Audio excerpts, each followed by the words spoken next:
Welcome to Familiar Territory, an anime podcast hosted by two white dudes who've been friends for over 15 years. Here we talk about the history and influence of anime, as well as review anime new and old. So grab your talking cap and transform into some comfy clothes as we step into a familiar territory. My name is Grant. And I'm Brantley. Have you ever been in an internet argument that you really thought could determine the fate of the world? Because I sure as hell have been, because I still have Facebook in the year of our Lord 2020, and all of my family has bad takes on politics. But that's all right. You're braver than all the U.S. military. Because that's all right, because this show is about arguing on the internet. What show did we watch, Brantley? We watched Spectre, also known as Inverted Inference, Steel Lady Nanase, also known as Kyoko Suiri. It has a lot of names. Whatever name you're going by, you're getting basically the same ordeal. Mystery solving, wordplay, navigation, adventures in the world of yokai. So, Brantley, tell me something. How is this a magical girl show? It's not. But I have reasons why I want to put it under the familiar territory zone, because it feels like it feels like it belongs here, right? It's got a familiar feeling to it. And here's why. A couple reasons. Although it's not like our Sailor Moon pre-cure category of like magical girl shows, I still think it has like essences of the really early classical stuff. Shows about girls getting magic items and using them to either grow up or change into a new person. Stuff like Himitsu no Ako-chan or Marvelous Melmo, though I would not recommend watching that one. But essentially it has like that low fantasy element. I think it falls in there. The elements of like Japanese mythology and yokai, and maybe aren't so frequent in the magical girl genre. Usually it's their own little monstery things. I don't know that they call them yokai that often then, or if they just kind of call them, the dark creatures or, the shadows and blah, blah, blah. But in any case, it's got that going for it. There's still magic involved, and the whole thrust of the show is essentially our female protagonist maturing and relying on her community, and really like having faith. I think all of those things are pretty strongly present in the show. This is the story of Iwanaga Kotoko, and she is a god of wisdom. She was granted that ability at the age of 11, and since then has basically been grappling with that. She's an immature character that is maturing and growing into an adult. And really when the show takes off, she's 19 years old, which again is like maybe old for a magical girl show. However, it's still all about her kind of, doing these common things. Falls in love with her Mamoru, Kuro, and has that like, older romance to reach up to. Instead of having like a team of similar, Sentai heroes she's working with, instead she's working with the yokai of the world. And they are kind of her support group, and she feeds back to them. And so in that sense, I feel like it's thematically in the same bucket. Yeah, I think that you have I'd agree that she if she was wearing some bright frilly dress and was shooting lasers from a tiara, it wouldn't feel out of place for her character to have that. Instead, it's a little bit more mundane with her powers. She's very smart, she's very witty. She does have some magical ability. She casts a spell, I think, once. Mm-hmm. But her character fits right into the magical girl genre, even if she herself is not a traditional magical girl. Yeah, I think it's telling that when she does her wand trick, that it's all like rainbowy and she's doing her flourishes with it. And although like they lampshade it by saying like, yeah, she has to do this, like she insists on it. I think that is, you know, an integral part of her character. She is, or perhaps was, a more common magical girl and is growing out of that into adulthood. I think that's really cool. I'd agree. Yeah. Well, you were going to ask me a question, but I'm Yes. going to actually ask it for you and throw it on you because I'm being a dick right now. Okay. So, I'm ready. You started watching the show relatively recently. I watched it as it was coming out. Mm-hmm. What made you want to watch it? Was it just because I talked about it, or was it because Just because you talked about it and I like the character designs. Backhand. Okay, it's back to you. Grant, why did you end up starting to watch this show and what made you keep with it? Kotoko's cute. I literally saw her character. So Podcast over. Woo! So actually, Play us out, dude. Okay. during the time that the show was coming out, I was kind of finalizing a design for a D&D character I was making. And I'm not a terribly good artist. I just started drawing during quarantine. But I really liked I based the character off of Fievel from Fievel Goes West, and I gave her a hat that was kind of big, and it eventually evolved into a beret, and then I gave her short hair, and then the show came out, and I'm like, oh shit, that's my character. Like, totally blindsided, so I'm like, well, I gotta watch it, because this character looks like a character I designed, and I really liked the way that she was portrayed. I think one of the things that I really like about Kotoko and Spectre is it was really refreshing to see college students as the main characters as opposed to like high school students. And as I kept watching it and I kept getting into the relationships and the way they acted, it just was a lot. It was really refreshing to like the traditional anime that you see. And so I think that made me keep watching it. Yeah, their ages are definitely a good hook, because it's, you know, largely an unfamiliar part of this tract, right? Yeah, when you take that cap off and you say, okay, these characters are adults, let's put them through, you know, regular situations adults might have to, and we don't really have to hold back, because their formative stuff is either going to be in flashbacks or it's, you know, in essence, off screen or out of text. You get to play more hardball, and I think that's really interesting. Right, and what's really weird about this show is that Braley knows me, I know me, I hate wordy shows in anime. And it's not to say that I don't think they have a place in anime, but a lot of times when a show's just talking, it can get really dry. But we're looking at you, Katana Gatari. Katana Gatari is one of my least favorite shows because of it. But this show's very talky. But while it's talking, something is always going on. And I enjoyed the dialogue. I enjoyed them putting together the pieces to a mystery, putting together what happened in the past. And honestly, it was nice to... A lot of times when something happens in anime and they like figure something out, it's right almost immediately. But this show's very, very meticulous in how it deals with putting together the mystery elements. You have characters make hypotheses that are wrong. You have characters try and piece together information that's not there. And it makes it that much more interesting because you are also part of this journey.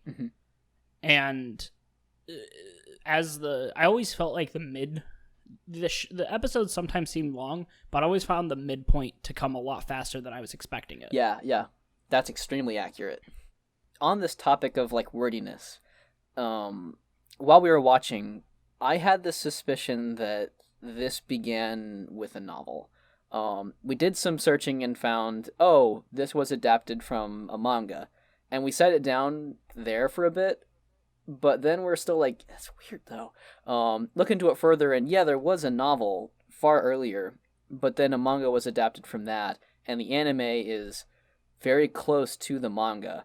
And one of the things that hooked me, as you mentioned, like the art's good, and there's these really good compositions that are framing each one of these like long talk sequences. Those are in a lot of cases like shot for shot accurate to the manga, and it's spectacular. It's not necessarily like always high art, but there's some pretty good choices, and some really like just really stellar framing for the talk pieces they're giving you. It's certainly not a slideshow. I don't want to give the wrong impression, because there are shows like that. But in any case, for these long drawn out sequences, it's taking you to interesting places, and the way they use the camera and the characters and how they interplay feels very exciting. I don't know if I can put it into more better words than that, but better. Yeah. In any case, if you feel like watching the anime is not your pace, you're just like, oh, get on with it, go check out the manga. Go support that, because you're getting basically the same visual experience, just minus color. I think the manga has a bit more additional content to it that the anime might speed through, but in terms of like the big hitters, you will see like it looks like the anime is just like a draw over of the manga panel, which was a good idea, because it was good stuff to begin with. I want to quickly shout out both the author and the artist. So we have Kyo Shirodaira, who is the author, and Chasiba Katase, who is the artist. For the author side of things, he has these little inserted messages in the manga that are very endearing towards the process of adapting this from a novel. We could talk about that in a bit, but before we do, I just want to say I tried to search up the artist and found absolutely like nothing, like a dead end. Either they're very new to this, or otherwise just maybe not well documented, or like West Side. But whoever you are, and however long you've been doing this, you're doing a great job. Keep it up. Yeah, amazing art. Yeah, some of the panels that you sent me in Discord were so fucking charming, and there's so much emotion to them, and it's cute, it's funny, the characters look really great, and you also sent me that letter from the author, who was so grateful for how they depicted the characters, and it was just such a sweet letter about how he loves what it became, and I think that's really sweet. Yeah, I'm gonna read a little snippet here. So the author had said, "Don't worry about my feelings at all. Just draw whatever you think is interesting in whatever way you think it's interesting. If possible, I'd prefer if you don't make it too serious." And then basically that's where it carried. Later on he mentions he thought to himself, wow, I'm not doing anything, but this is really turning into a good manga. There are more good scenes than there were before. And that struck me, because while we were watching, I was curious whether this would work better strictly as a novel, and you just, remove the visual element. I think you and I will both agree now, as we really like the character designs, particularly of Iwanaga Kotoko. But like, I'm curious, do you think this piece of work would work better as something entirely different that we haven't seen before? We've seen the manga. We can probably interpret sort of what the novel has in store for us. We've seen the anime. But like, what do you think about like a CD drama? Or like a VN? I actually think a VN would be kind of fun. I think one of the problems would be is that it would probably have to be from the perspective of Kotoko, Mm-hmm. which would suck because she's easily the most best designed character, and you want to get to see her a lot. Mm-hmm. But it would be fun to kind of talk to like the different yokai to see what's going on, to kind of put together like almost like a Danganronpa investigation. Counterpoint, yeah, it, like Phoenix Wright style. I think that would be a could good idea. Be affordable for that, because like in those court scenes, Phoenix is on screen. Like you get to see who you're embodying pretty often. I think that could be neat. I don't know that it would get the most mileage out of it, but like it also tracks in terms of Kotoko, who she is. Although she's a god of wisdom, she doesn't know everything. She has to piece things together. She's the goddess of wisdom, not the goddess of intelligence. Right? Yeah. And that I think is one of the show's strong elements. She gets to be kind of this like know-it-all, but she doesn't actually know it all. She's cobbling together resources from yokai and using logic to kind of steer conversations, picking out words people are using. I think there's a lot of interactive fun in that. And if you get something wrong, it's not out of character for her either. She's not perfect, and so if you were to make errors, it wouldn't be like, oh, this would never happen in Spectre. This isn't the same thing because you should never make a mistake. It's not like that. Right. She makes plenty of wrong assessments. I mean, the entire purpose is that I would say there's spoiler alerts for this, but I'm gonna try and keep it as spoilerly less as possible. Mm-hmm. Kuro, her boyfriend, and I want to talk about their relationship later, but every time he dies, he gets to see the future, which is really, really brutal. Mm-hmm. They don't shy away from making his deaths terrible. Mm-hmm. Like, he gets bisected, his head explodes, he gets his throat slit, he gets his neck broken. It's awful. It's bad. He dies a lot, and sometimes it's like it's physically cringe-inducing, but it doesn't seem like torture porn. Mm-hmm. You know what I mean? Yeah. It's able to do these brutal deaths and make you feel like they're really brutal, and I think it's really good. Mm-hmm. But there's another character that can do that, so it's really fun to see Kotoko try and combat a person who can literally see into the future, and it's all based on logic. It's all based on arguments. And the best part is during this time she's lying. Mm-hmm. So she's trying to logically piece together a story that's a lie. And I think it's a very, very... And, one of the problems I have with the show is that because the manga is not very long, I think it's only, 5 volumes past where the anime went. The manga's relatively new, and the anime just finished in March, so it's not like there's a lot of content for Inspector. Mm-hmm.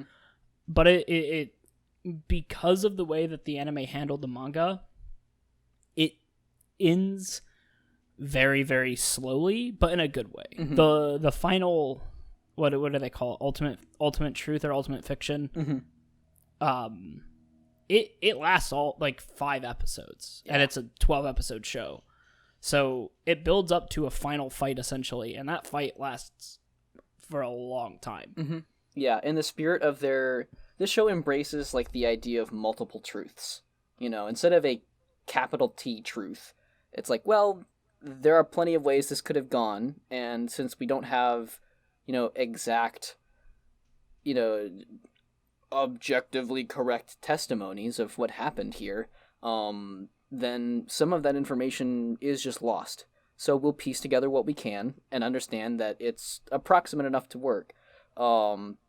And then that, ties into them using lies as other truths, to intermingle in order to provoke a more approximate truth. This is something that's, depending on your stances about knowledge, very real in research. People who are advancing beyond post-positivist ways of thinking about the world are inclined to think like this. And so, if there's anyone who's on the fence about oh, it's a detective show, but, or a mystery show, but they're not actually solving the truth. They are. It's just a different truth than you're used to. And I like how thorough they are. I do too. The length is something that might scare some people off. If it does, go read the manga and speed through that. But I was glad that they were willing to take a point all the way to its logical conclusion. Yeah. Yeah, it was exciting to see the show and its writing sort of argue with itself and correct itself and say, no, well, not really. That's not, completely accurate. This can't work. Okay, well, let's try something new. I don't see that very often. It's Right. fun. It is fun, and the only reason that I have an issue with its length is I want more. Yeah. When it ended, because they solve like one big case Mhm.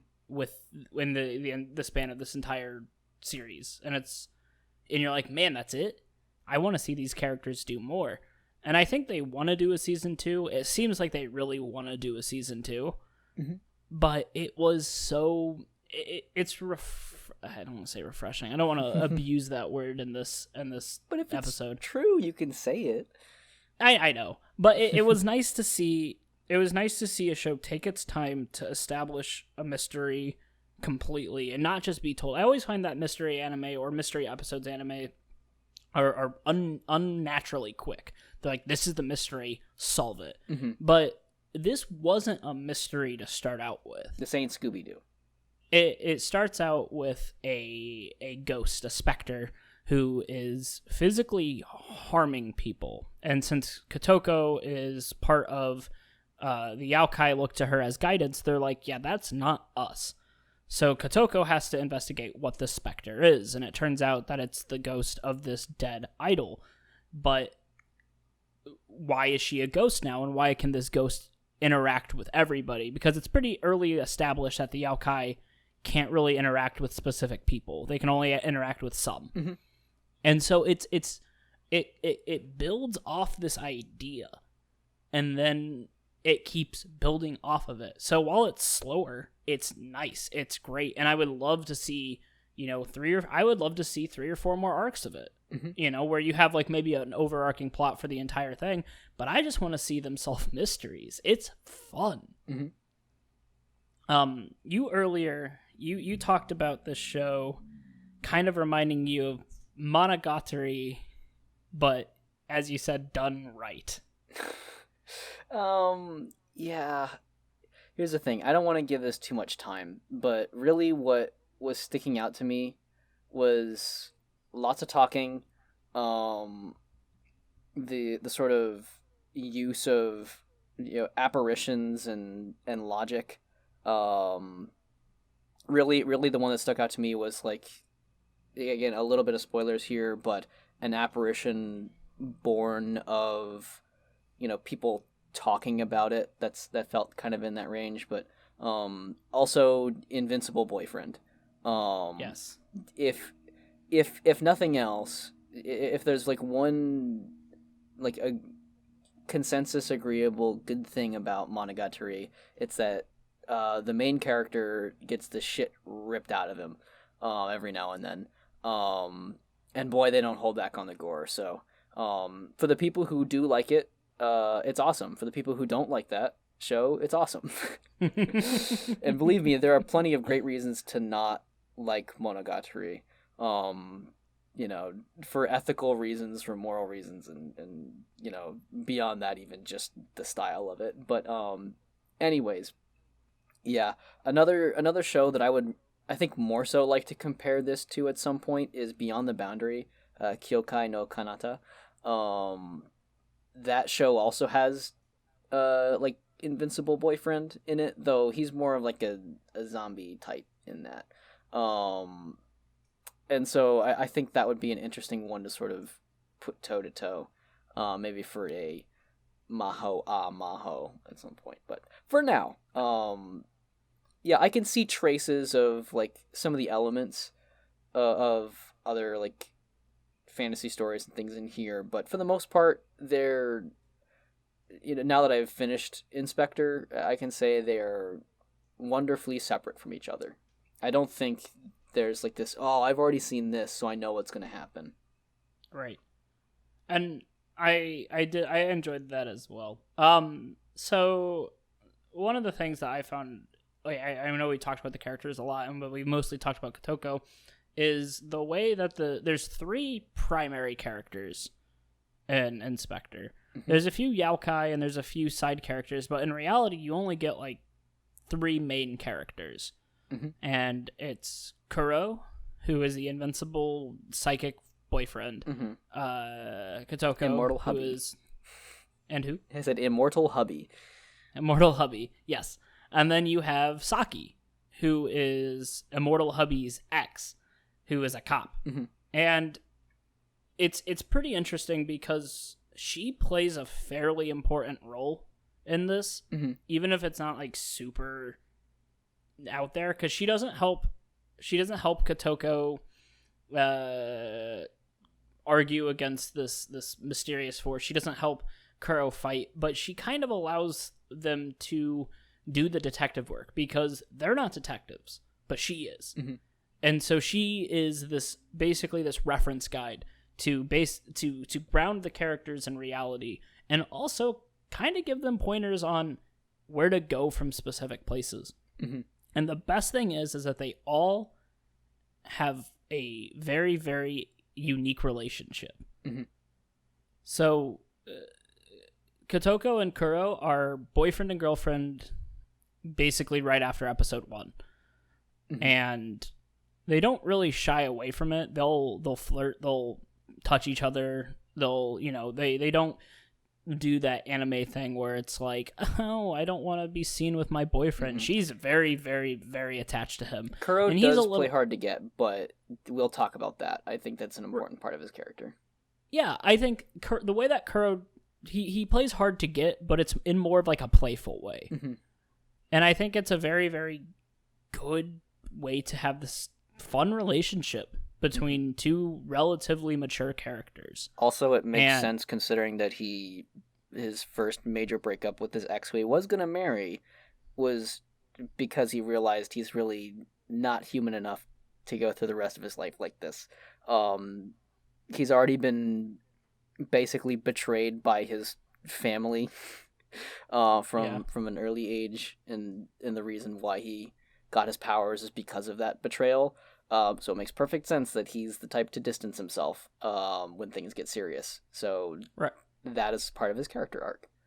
And it makes sense for him to kind of... at first, I wasn't really fond of their relationship because it seemed to not make a lot of sense. Yeah. But when they kind of delve deep into it and when they get some downtime to be alone and talk, it is very sweet because Kotoko is one of the few people in the world that can really understand Kuro. And she's not quite... Yeah, right. But she's not human as well. Like, in essence, she's not. And the breakup between him and Saki is very well done, and the best part is after all of it is over, they're still friends. Because they know that whatever caused them to break up was not because of a personality issue. It was because they just weren't compatible. And they handle it in a very, very mature way. And Kotoko gets jealous, and it's kind of a humorous thing that she's jealous of Saki because she is apparently Kuro's type. Saki, not Kotoko. Yeah. And so it's like this playful jab at her jealousy, but it never becomes a serious issue. And I think it's a fun way to handle a fairly complicated set of characters. Yeah. Absolutely. I also do like that in this triad they've built.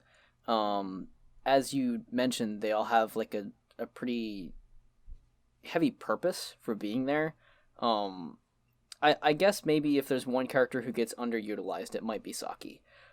But yeah. I also feel that her being in these cases like out of her depth is important to characterizing the group as a whole.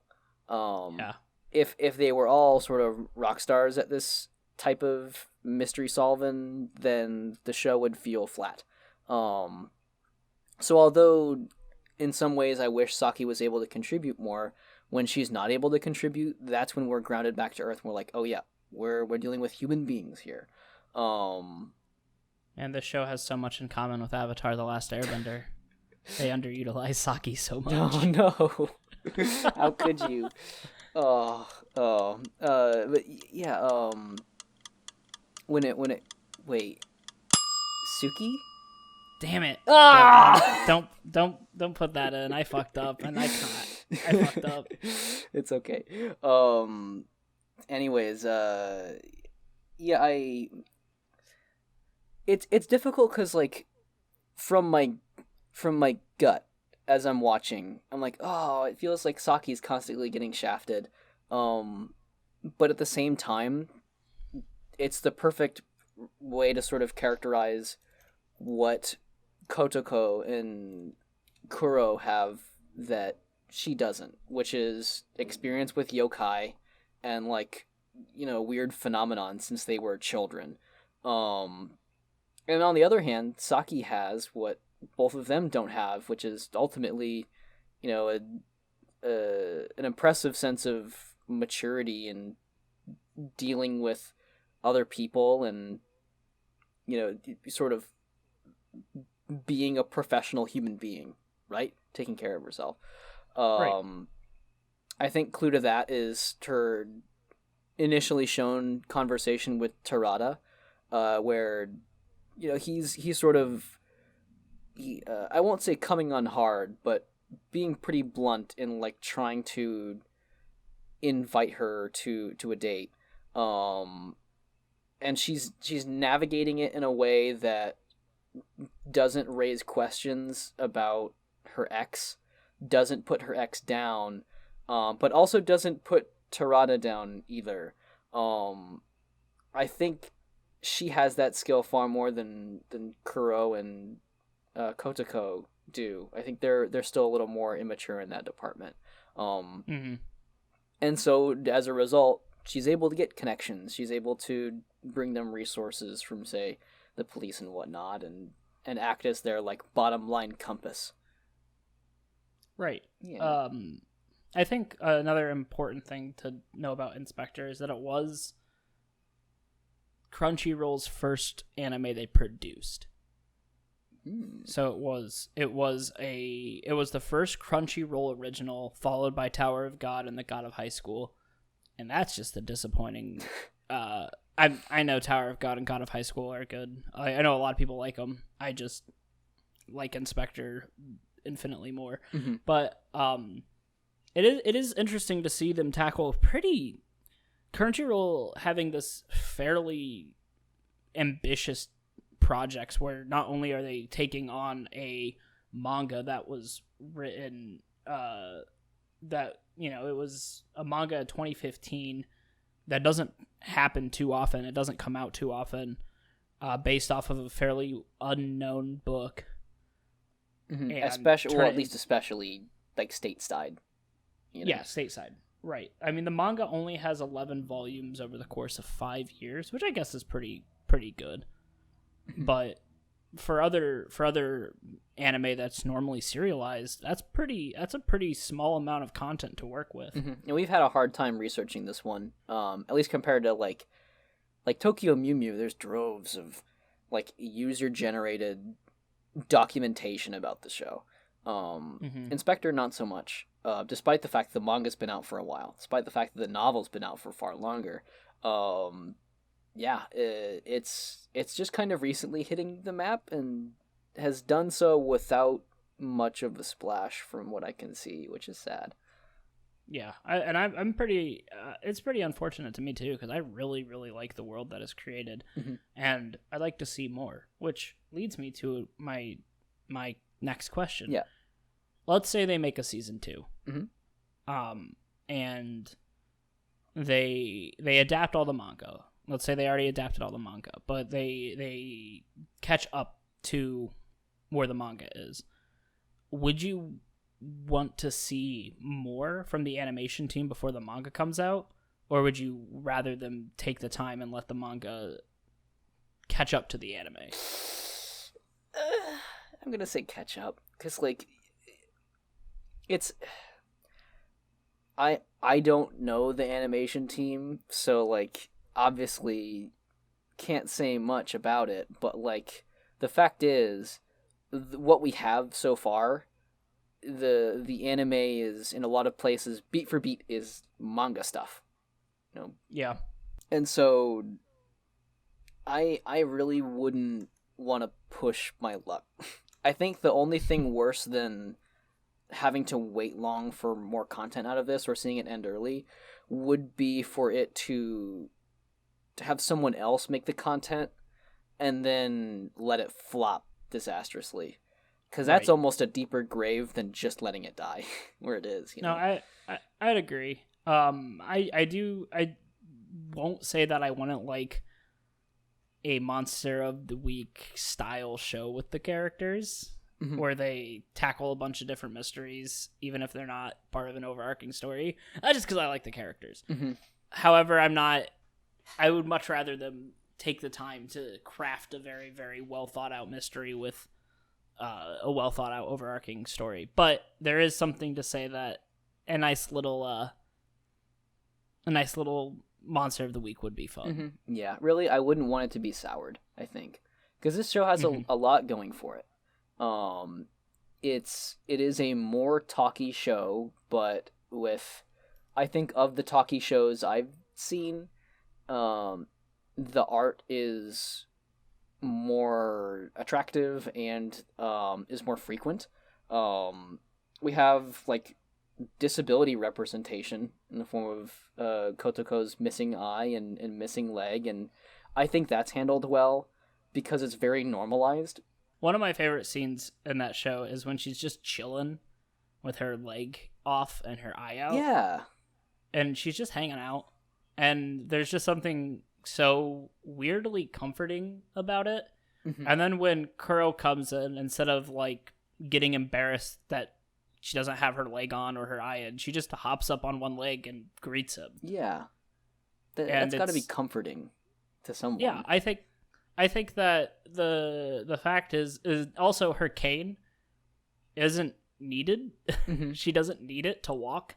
She just likes it. Mm-hmm. And She- it puts her parents at ease too, I think. Right. So. And I think that's fun. I think it's a fun character development. I think that, it's like I could walk fine, but also this cane makes me look very fancy. Mhm. And it really does kind of give her character some, I don't know, style. Yeah. I really like the cane. Uh-huh. Yeah, yeah. I think it's really important that not only that we have representation that acknowledges like the hurt and pain of, having these sort of atypical conditions as a person, but additionally that you also get to see people with those atypical conditions living a normal life, being accepted. Perhaps informing people that, this isn't so strange.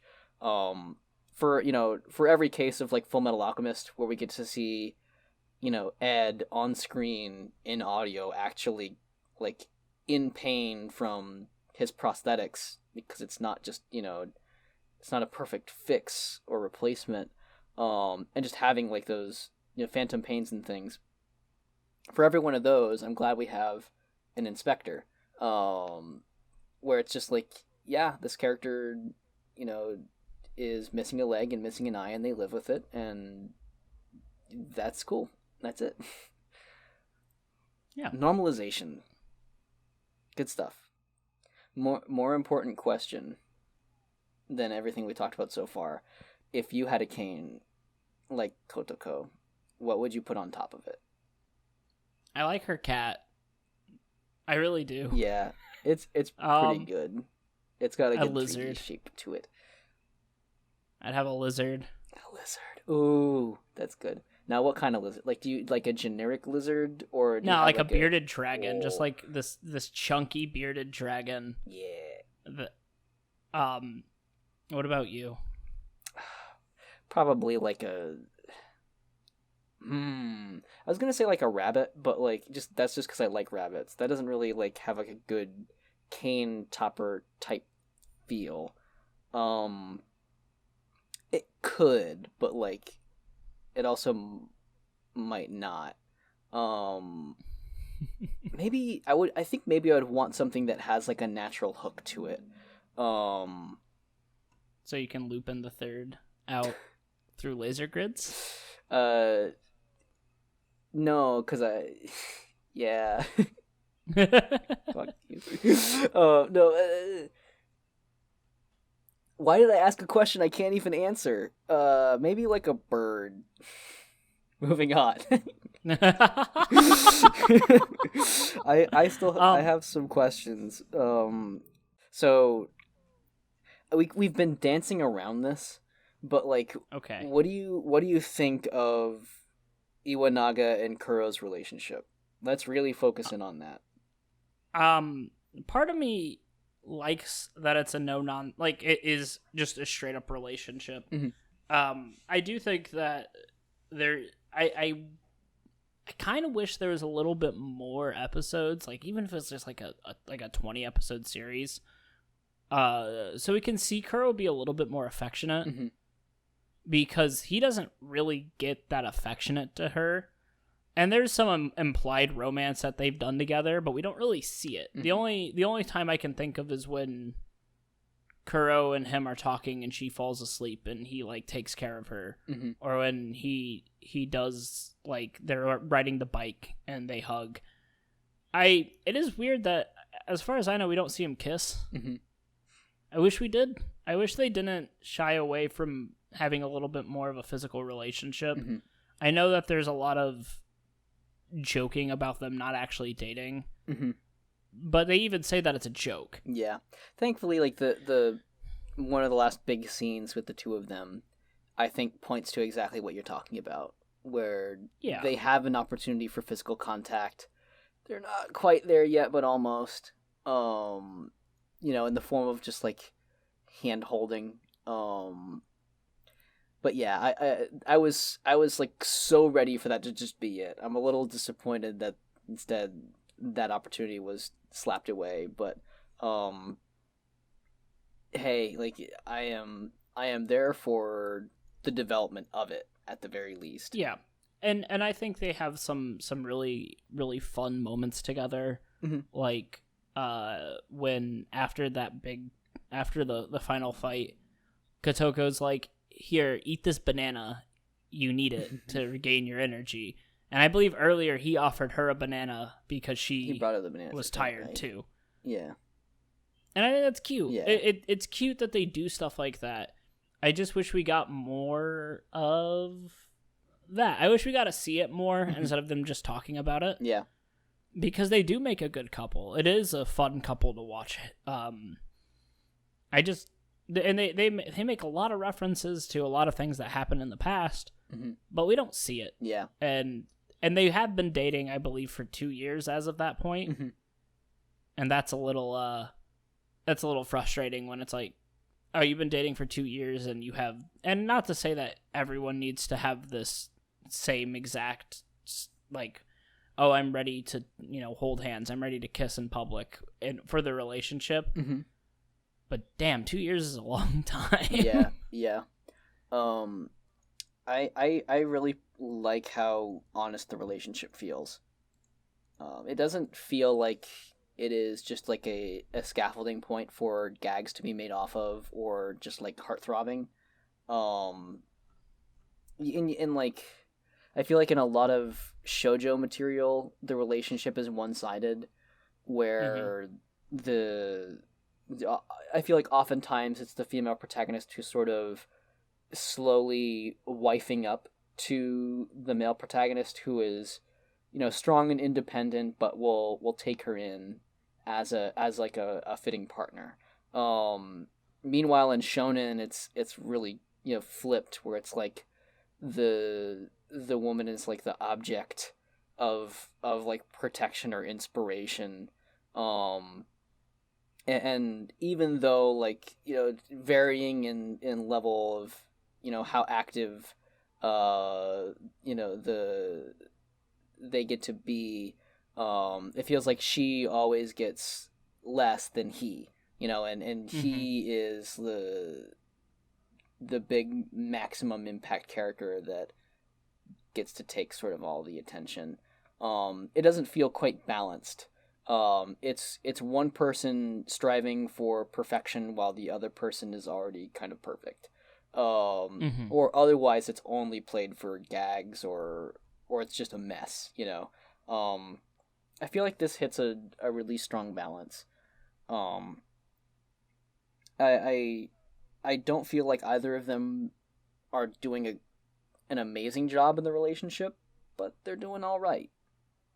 And that's fair. And like I said, I really think the only problem is we don't get to see this implied romance that they have. And the show doesn't stop. It never takes a time to breathe, I guess, and not in a bad way. Everything is very, very serious, and everything is very, very time is of the essence. Yeah. And so they don't stop, and they don't stop until the end. And that's when we get to see this, this implied romance that we've been seeing. And it just kind of is like, wow, that would be nice to see a little bit more, which is kind of why I would love to see, if in the future, I'd love to see just times where they hang out. And I think the manga does have that. So maybe I can just, plow through the manga and find that stuff I'm looking for, find that sweet, sweet anime romance. But I would have liked to see it animated. Yeah. It would be cute if they could do some specials of just them doing dates, just hanging out. I would be down for that. And that's something I think I would trust to, just say the animation company, the studio, to just spin something off.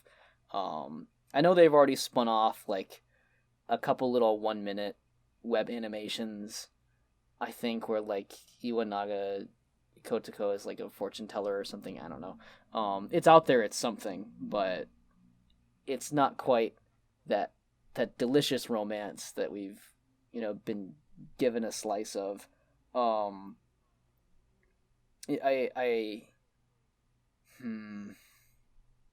it comes to their relationship, I don't know if I said it before, but I think it does well represent how they act in the action parts of the show as well.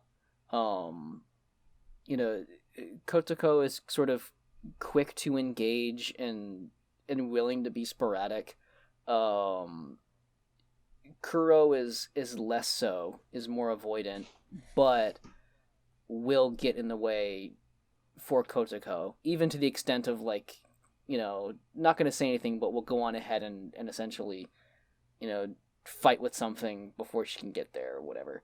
They are looking out for each other, and I think that's cool. It's neat to see what they don't communicate, and it never feels like, oh, it was a misunderstanding or something cheap like that. It feels like they're honestly navigating each other's relationship, and slowly over time it becomes more converged. They start agreeing on things more often. They're around each other more often. They're even though they're still kind of immature for different reasons, Kuro being avoidant, and Kotoko being clingy, they get closer to that middle point they both need. And that amounts in the scene at the end, which, gonna be honest, that scene for me is it's one of those things that very well could take the whole score up a point. Just that one piece. I'd agree. One of my favorite parts, because we haven't talked about this, but the reason that Saki gets kind of thrown into this mess is because Kuro disappears for 3 days, and Kotoko goes to look for him, and they run into each other, and they basically partner up to go and find him. And I think that and the thing is Kuro is very, very deadpan for the most part. He doesn't have too much emotion, and for good reason. They explain it pretty early on why. And it's not like that's just his character. They have a good reason for it, but it's interesting to see how Kotoko shows her worry for him by going out and actively participating. But then there's a part where Kotoko's like, hey, I have to go. And Kuro's like, here, take this jacket, take some bug spray. I'll take your little familiar so that I can find you if I need you. Bye. And then he follows her. Yeah. You know, it's cute. It's fun. This show is more cute than you might expect from, like, the first episode. The first episode could very well mislead you into what kind of show it's going to be.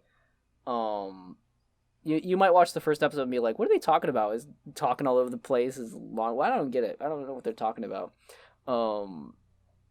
Fair. But this show is cute. Don't get that confused. And it's also very, very, very graphic.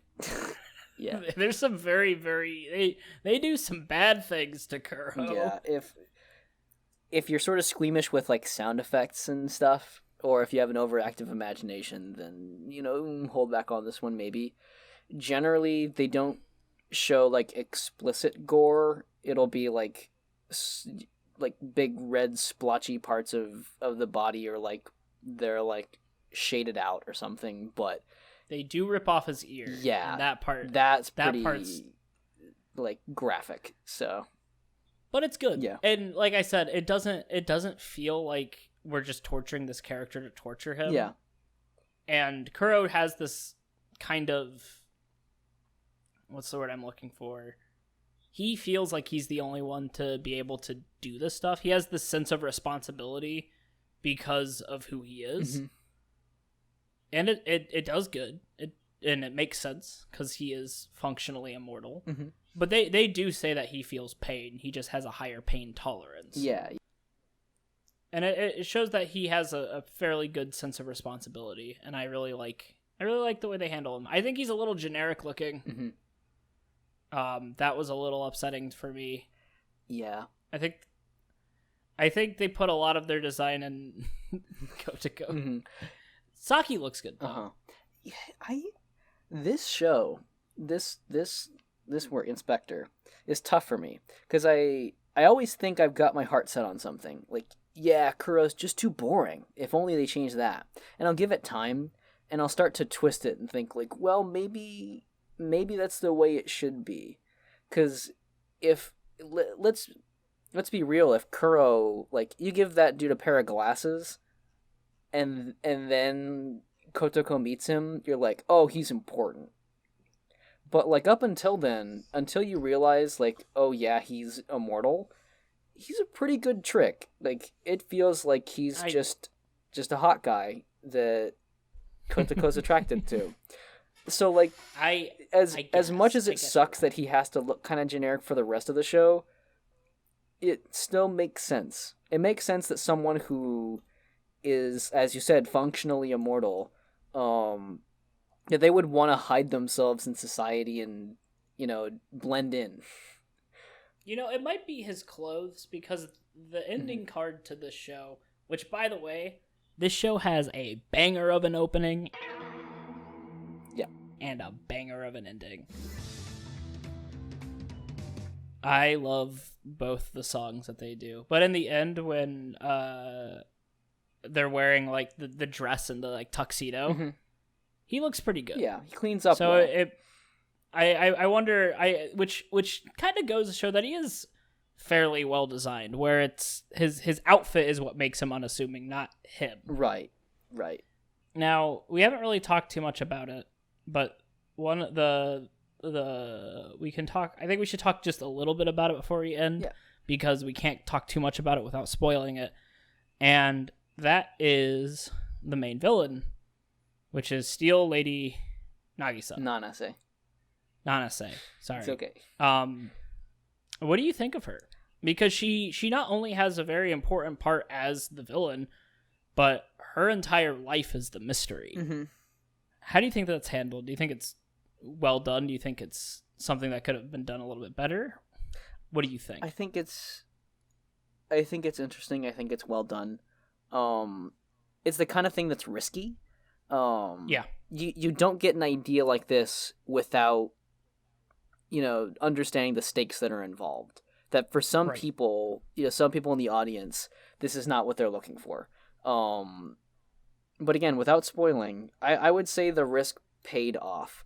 It's I do too. on that principle, it's difficult for it to be like the most impressive thing to you ever, just because they have to play a little vague, they have to play a little weird with it, and so it's not likely it'll just land. In this, it's not like Kotoko's design, which like to you was like, oh wow, this fits so well with what I'm thinking of right now. It's like someone put the words in my mouth, but in image form. I feel like the villain of the show doesn't have that kind of memorable staying power. For the actual aesthetic reasons of how the villain's designed, and for the written reasons of how they function. But that being said, I think they serve their purpose well, and I could probably apply that statement to just the whole work in general. What about you? What do you think? I really, really like the way they do it. I like that at first she's a literal faceless enemy. Mm-hmm. She literally has no face. And she's just kind of there to be a hindrance. But then you learn her backstory. You learn the mystery that surrounds her. And then you get this entire character arc for a character who's not even in the show. Mm-hmm. I really liked that they made an anime opening for her. Yeah. It's really goofy and really stupid, but in a good way. Mm-hmm. It's part of the show committing, And I think that it does a fairly good job at making you interested, and it adds to that the mystery element that I think the show does so good. Mm-hmm. With that being said, do you have any final thoughts about Inspector? Oh, I've got some hypotheticals prepared. Let's fucking go. I'm ready. Okay. Kuro allows you to attack or kill him once for funsies. How do you do it? You are not allowed to kill yourself. I really just. So I'm not particularly I have this primal urge to torture and maim someone. Mm-hmm. So I just want to see what it's like to just shoot a guy in the face. Just like a real quick gunshot. Mm-hmm. Because like him not staying dead really helps me get over the fact that I have to shoot a man in the face. Mm-hmm. But it's like, I just want to see what happens. How do they just drop? Does he stand for a little bit? Does he twitch when he has his "that's so Karasu" moment? I do like. Damn it, Karasu is guns. Crow, not Raven. Shit. Whatever, we're keeping it in. What about you? How would you kill Kuro? I would practice my spin kicks on him. Dude, that would be. Am I the only one who just really loves the idea of being good at spin kicks, or is that a human thing? Like, I would love to spin kick, but I think it's pretty funny that your idea of killing a person is to do it as not kill him, but I would attack him with it. I don't think I would be able to kill him with my spin kicks. That would be funny. No. Brantley, you said no. I said attack or kill. Okay, so fine. I designed this specifically so I could deliver a proper answer. But I don't know, just to have a person, because you don't really get the proper sense out of a punching bag, but just kicks are a weird thing where it's I don't know really how well this functions. This is not really. How does this break things as opposed to a punch? How does this push things? How's the function of this? Brantley, you could just join a martial arts club and learn how to spin kick on people. But I guess you don't want to get spin then that kicked. Requires me to be observed by other people as I spin kick. Whereas Kuro and I can go hang out in an alleyway. He could be like, all right, go ahead. I'll be like, all right, and I'll mess up 5 times, and I'll land one of them. I'll be like, oh, that was okay. I feel it now. Yeah, okay, we just peace out.